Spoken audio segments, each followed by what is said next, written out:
Hello friends, welcome to our channel. இன்றைக்கி வீடியோவில் என்ன பார்க்க போகிறோம் அப்படின்னா, இந்த மாதத்தோட மளிகை ஜாமானை நான் வந்து பாதியாக குறைச்சிருக்கேன். அந்த மாதிரி பாதியாக குறைக்கிறதுக்கு நான் என்ன டிப்ஸை வந்து ஃபாலோ பண்ணேன் அப்படிங்கிறதையும் நம்மளுடைய சகோதரி ஒருத்தவங்க கேட்டிருந்தாங்க. 3000 ரூபா அப்படின்னு சொல்லிட்டு பட்ஜெட்டில் ஒதுக்கியிருந்தேன். 3000 ரூபா எப்படி போதுமானதாக இருக்கும், எங்களுக்கு வந்து நீங்கள் வாங்குகிற மளிகை லிஸ்ட்டை காமிங்க அப்படின்னு சொல்லி கேட்டிருந்தாங்க. அதற்கான வீடியோ தான். வாங்க வீடியோக்குள்ளே போவோம். இன்றைக்கான வீடியோவில் நம்ம வந்து இந்த மாதத்திற்கான மளிகை ஜாமான் நான் பட்ஜெட்குள்ளே வாங்க முடிஞ்சுதா, என்னென்ன டிப்ஸை வந்து ஃபாலோ பண்ணி மளிகை ஜாமானோட செலவை பாதியாக குறைச்சிருக்கேன் அப்படிங்கிறத பார்க்கலாம். என்ன வாங்கியிருக்கேன் அப்படிங்கிறத ஃபஸ்ட்டு நம்ம பார்த்துருவோம். என்னென்ன பொருட்கள் வாங்கியிருக்கோம் அப்படின்னு பார்த்தீங்கன்னா, இதெல்லாம் ஒரு கடையில் வாங்கியிருக்கேன். நான் வந்து மளிகை ஜாமான் வாங்கும்போது ஹோல்சேல் கடையில் 3 கடைகளில் வாங்குகிறேன். இது வந்து பார்த்திங்கன்னா ஒரு கடையில் வாங்கினது. இன்னும் அடுத்தது எந்த கடை, அடுத்து எந்த கடை, 3 கடையுமே வந்து உங்களோட ஷேர் பண்ணிக்கிறேன். என்னென்னலாம் வாங்குகிறேன் அப்படிங்கிறத. இது வந்து இட்லி அரிசி பார்த்திங்கன்னா 2.25 கிலோ வாங்கியிருக்கேன். இது கிலோ வந்து 42 ரூபா. கண்டிப்பாக நம்ம வந்து லிஸ்ட்டு கொண்டு போவோம் இல்லைங்களா. இந்த வார என்ன பண்ணிட்டோம் அப்படின்னா, லிஸ்ட்டு ஃபோன்லேயே வந்து டைப் பண்ணி கொண்டு போயிட்டோம். கண்டிப்பாக லிஸ்ட்டு அப்படிங்கிறது நம்ம கையில் எப்போவுமே இருக்கணும். நம்ம வீட்டில் ஏற்கனவே என்ன பொருள் இருக்குது, என்ன பொருள் அவசியம் இந்த மாதம் வாங்கியே ஆகணும் அப்படிங்கிற லிஸ்ட்டை வந்து எழுதிடணும். அதுக்கப்புறம் நம்ம வந்து கடையில் போய் ஹோல்சேல் கடையில் வாங்கும் பொழுது தேவையான அளவு மட்டும் வாங்கணும். இப்போ பேக்கெட்டாக வாங்குகிறோம் அப்படிங்கிறப்போ நம்மளுக்கு வந்து 1/2 கிலோ, 1 கிலோ, 1/4 கிலோ இப்படி தான் கிடைக்கும். பட் இது வந்து டிமார்ட்டில் வாங்குறது நம்மளுக்கு என்ன அளவு வேணுமோ அதை மட்டும் நம்ம வாங்கிக்கலாம். அந்த மாதிரி இட்லி அரிசி வந்து 2.25 கிலோ வாங்கியிருக்கேன். அடுத்து பார்த்திங்கன்னா உளுந்து வந்து 1.5 கிலோ, அதாவது 1.25 கிலோ வாங்கியிருக்கேன். இது வந்து 111 ரூபா விலை. கண்டிப்பாக வந்து விலைவாசி அப்படிங்கிறது இப்போ வந்து போர் நடந்துட்டு இருக்கிறதுனால விலைவாசி அப்படிங்கிறது நாளுக்கு நாள் ஏறிக்கிட்டே தான் இருக்குது. அப்படி இருக்கிற பட்சத்தில் நம்ம வந்து இந்த விலை அப்படிங்கிறத பார்த்தோம் அப்படின்னா தான் அதை வந்து நம்ம கம்மியாக வாங்கணுமா அல்லது கூடுதலாக வாங்கணுமா அப்படிங்கிறது நம்ம வந்து நம்மளுடைய பட்ஜெட் அப்படிங்கிறது ஒரு அமௌண்ட்டை ஃபிக்ஸ் பண்ணிவிட்டு அதுக்குள்ளே வாங்குற மாதிரி நம்ம பிளான் பண்ண முடியும். அடுத்து துவரம்பருப்பு பார்த்திங்க அப்படின்னா 1 கிலோ தான் வாங்கியிருக்கேன். இது 117 ரூபா. பச்சை பயிர் வாங்கியிருக்கேன். இது வந்து 1 கிலோ 114 ரூபா. நான் வாங்கியிருக்கிறது வெறும் 600 கிராம் தான் வாங்கியிருக்கேன். அடுத்து கடல மாவு வாங்கியிருக்கேன். இது வந்து 384 கிராம் இருக்குது. இது வந்து கிலோ வந்து 64 ரூபா தான். அடுத்தது அவுள் வாங்கியிருக்கேன். இதெல்லாம் வந்து பார்த்திங்கன்னா உப்புமா பண்ணலாம், ஸ்நாக்ஸ் ஏதாவது பண்ணலாம் அப்படின்னு சொல்லிட்டு நான் ஒவ்வொரு தடவையும் வாங்கியிருக்கேன். ஒரு சில நேரம் எங்களுக்கு வந்து காலையில் டிஃபனே வந்து இதில் தான் இருக்கும். இது வந்து 55 ரூபா. அப்புறம் வந்து இது வந்து பச்சை வேர்க்கடலை 164 ரூபா. நான் வாங்கியிருக்கிறது 1/2 கிலோவுக்கு கம்மியாக வாங்கியிருக்கேன். இது மாதிரி நம்ம வந்து விலைகளை பார்க்கணும். அதாவது அடுத்ததாக என்னெல்லாம் வாங்கியிருக்கோம் அப்படின்னு பார்க்கலாம். இந்த தடவை தான் பார்த்திங்க அப்படின்னா இந்த மாதிரி ஜவ்வரிசி கொஞ்சம் வாங்கியிருக்கேன். இது வந்து குழந்தைங்களுக்கு வந்து ஸ்நாக்ஸ் ஏதாவது பண்ணி கொடுக்கலாம் அப்படின்னு சொல்லிட்டு. அடுத்ததாக பார்த்திங்கன்னா இந்த மாதத்தில் பார்த்திங்கன்னா அதிகமாக நம்ம வந்து ஹெல்த்தியான ரைஸ் வந்து கொஞ்சம் இல்லாமல் மற்ற பொருட்களும் வாங்கியிருக்கேன். அது என்னென்ன அப்படிங்கிறதையுமே ஷேர் பண்ணிக்கிறேன். இது பார்த்திங்கன்னா சிவப்பரிசி. இது வந்து கிலோ வந்து 86 ரூபா. அப்புறம் கல்லுப்பு வாங்கியிருக்கிறேன். இது பார்த்திங்கன்னா ராகி. இந்த ராகி வந்து ரொம்ப ரொம்ப ரேட் வந்து ரொம்ப கம்மியாக இருந்துச்சு. 1 kg வாங்கியிருக்கேன். இது வந்து இட்லி, நம்ம வந்து தோசை இந்த மாதிரி டிஃபன் ஐட்டத்துக்கும் சரி, நம்ம வந்து உப்புமா அந்த மாதிரி பண்ணுறதுக்கும் வந்து பொங்கல் அந்த மாதிரி பண்ணுறதுக்கும் ஈஸியாக இருக்கும்.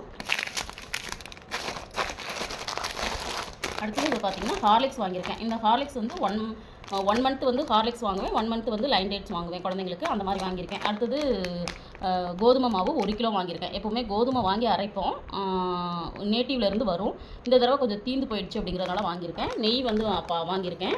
அடுத்து பார்த்திங்க அப்படின்னா நம்மளுக்கு வந்து பத்திக்குச்சி வாங்கியிருக்கேன். இது வந்து நம்மளுக்கு வந்து 3 in 1 அப்படின்னு சொல்லிட்டு இருக்குது. 3 ஃப்ளேவர்ஸில் இருக்கிறது.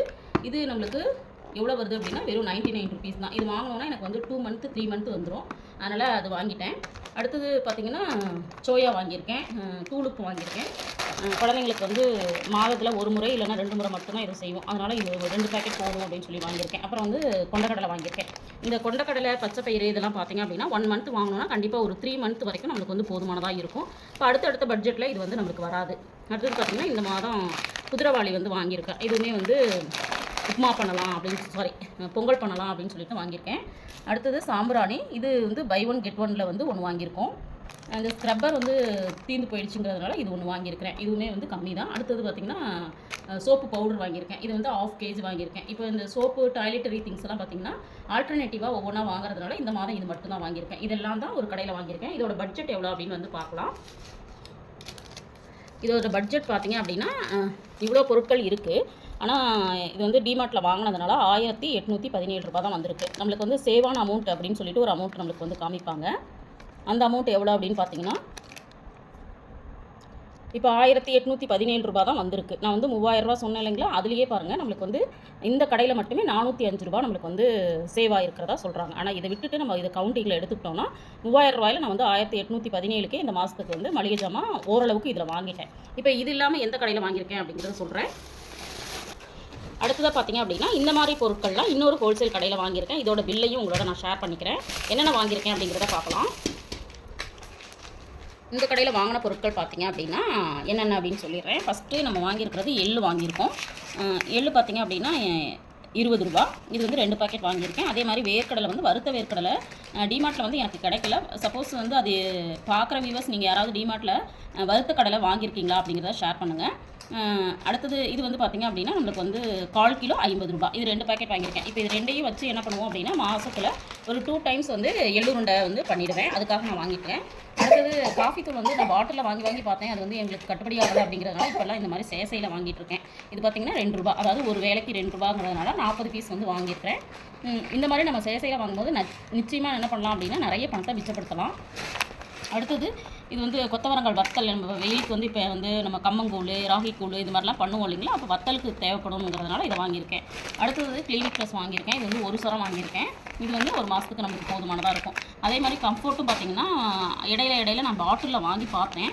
பட் வந்து ரொம்ப காஸ்ட்லியாக இருக்குது. அதனால் இந்த மாதிரி பேக்கெட்டே நம்ம வந்து வாங்கிக்கலாம் அப்படின்னு சொல்லிட்டு இந்த மாதிரி வாங்கியிருக்கேன். இது எவ்வளோ பீஸ் வாங்கியிருக்கேன்னா ஒரு பீஸ் வந்து 4 ரூபான்னு சொல்லிட்டு 20 பீஸ் வாங்கியிருக்கேன். எப்படினாலும் ஒரு மாதத்தில் 30 நாள் இருக்குன்னா 20 நாள் நம்ம மிஷின் போடுறோன்னா ஒரு மிஷினுக்கு வந்து இந்த ஒரு பேக்கெட் போட்டால் போதுமானதாக இருக்கும். நம்ம பாட்டிலில் வச்சு ஊற்றும் போது கண்டிப்பாக நிறைய வேஸ்ட் ஆகுது. அதனால் பார்த்தீங்கன்னா இந்த மாதிரி வாங்கிட்டேன். இப்போ இதுக்கெல்லாம் பில் எவ்வளோ வந்திருக்கு அப்படிங்கிறத நம்ம பார்க்கலாம். ஆல்ரெடி நான் உங்கள்கிட்ட ஷேர் பண்ணது 1817 ரூபா. இது வந்து ஒரு ஹோல்சேல் கடையில் 369 ரூபா வந்திருக்கு. இப்போ அதோட நம்ம ஆட் பண்ணோம் அப்படின்னா 1800. இதை சேர்க்கும்போது நம்மளுக்கு எவ்வளோ வந்திருக்கு அப்படின்னா 2186 தான் வந்திருக்கு. நான் பட்ஜெட்டில் ஒதுக்கி இருந்தது 3000 ரூபா. இப்போ இது இல்லாமல் வேறு என்ன வாங்கியிருக்கேன் அப்படிங்கிறதையும் ஷேர் பண்ணுறேன். அடுத்ததாக பார்த்திங்கன்னா நான் வந்து இப்போது ரெகுலராக நான் வந்து செக்கில் ஆட்டின எண்ணெய் தான் வாங்கிட்டுருக்கேன். இது பார்த்திங்க அப்படின்னா நல்லெண்ணெய். இது வந்து கடலெண்ணெய். இது வந்து 1 லிட்டர் வாங்கியிருக்கிறேன். அது இல்லாமல் ஆல்டர்னேட்டிவாக நம்ம வந்து ரேஷனில் கிடைக்கிற பாமாயிலும் நான் வாங்கி யூஸ் பண்ணுவேன். அதனால் இந்த மாதம் 2 லிட்டர் வாங்கியிருக்கேன். இது வந்து ரேட் பார்த்திங்கன்னா நான் வாங்கின இடத்துல கடலெண்ணெய் வந்து 240 ரூபா சொன்னாங்க. நல்லெண்ணெய் வந்து 360 ரூபா சொன்னாங்கன்னு நினைக்கிறேன். ரெண்டும் சேர்த்து எனக்கு கிட்டத்தட்ட 600 ரூபா பக்கமாக வந்துருந்துச்சு. இது வந்து சரியான ரேட்டா இல்லை வந்து குறைவாக கூடுதலா அப்படிங்கிறத பார்க்குற வியூவர்ஸ் சொல்லுங்கள். நல்லெண்ணெய் எனக்கு கிடைச்சது வந்து 360 ரூபா. இது வந்து 240 ரூபா. சரியான ரேட்டா அப்படிங்கிறத சொல்லுங்கள். இந்த மாதிரி வந்து வாங்கிக்கிறோம். இதில் பார்த்தீங்கன்னா நான் வந்து எப்படி பாதியாக குறைச்சிருக்கேன் அப்படின்னு பார்த்தீங்கன்னா இப்போ நான் ஆல்ரெடி ஷேர் பண்ண மாதிரி இதில் வந்து 1812 ரூபா. இதில் வந்து பார்த்திங்கன்னா ஒரு 369 ரூபா. அது இல்லாமல் ஆயில் வந்து பார்த்திங்கன்னா கிட்டத்தட்ட 560 ரூபா தான் வந்துச்சு. அப்போது டோட்டலாக மேக்ஸிமம் பார்த்திங்க அப்படின்னா எவ்வளோ வந்திருக்குன்னா கிட்டத்தட்ட 500 100 அப்படின்னு போட்டால் கூட டோட்டலாக நம்மளுக்கு எவ்வளோ வருதுன்னா 2600 அல்லது 700 ரூபா வந்திருக்கு. ஏன் நான் வந்து பாதியாக குறைச்சிருக்கேன் அப்படின்னு உங்களோட ஷேர் பண்ணேன் அப்படின்னு பார்த்தீங்கன்னா நான் அதுக்கு முன்னாடி நான் வந்து மந்த்லி பட்ஜெட் வந்து 5000 ரூபா அப்படின்னு சொல்லிட்டு மளிகை ஜாமானுக்கு போட்டிருந்தேன். இந்த மாதம் வந்து அப்படியே 3000 ரூபாயை குறைச்சிருக்கேன். இப்போ இந்த லிஸ்ட்டில் இல்லாமல் நிறைய பொருட்கள் வந்து நான் இவங்களோட ஷேர் பண்ணிக்காமல் இருக்கிறதுக்கு ரீசன் இருக்குது. அந்த பொருட்களை நான் எப்படி வாங்குகிறேன், ஏன் வந்து மாதத்திற்கான பட்ஜெட்குள்ளே அது வராமல் இருக்குது அப்படிங்கிறது எல்லாமே விருப்பம் இருந்துச்சு அப்படின்னா என்னென்ன பொருட்கள் நான் இதில் வந்து இன்னும் இன்க்ளூட் பண்ணலை அப்படிங்கிறத ஷேர் பண்ணுங்கள். அந்த பொருட்களை நான் எப்படி மாதம் வாங்காமல் எப்படி எங்கே வாங்கி சேவ் பண்ணி வச்சிட்ருக்கிறேன் அப்படிங்கிறத தனி வீடியோவாக உங்களுக்கு கொடுக்குறதுக்கு ட்ரை பண்ணுறேன்.